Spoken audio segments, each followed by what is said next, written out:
Hello mga kabayan! So early out ako today. Ngayong Friday, mga 1 o'clock na.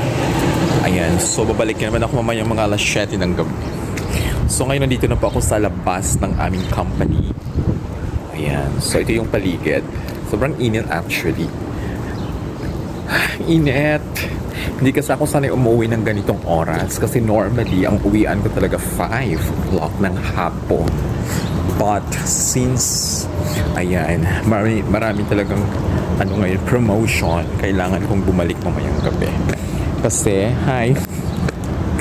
mag-a-announce ako ng aming mga promotion. So nag-aabang na ako ng aming company bus. Ito pong naghahatid at saka nagsusundo sa amin. So ito yung paligid dito sa likod ng aming sa likod ng aming building. Diba? Ayan ang aking kasamahan din sa work. Init. Okay, so kita-kits tayo mamaya. Babush!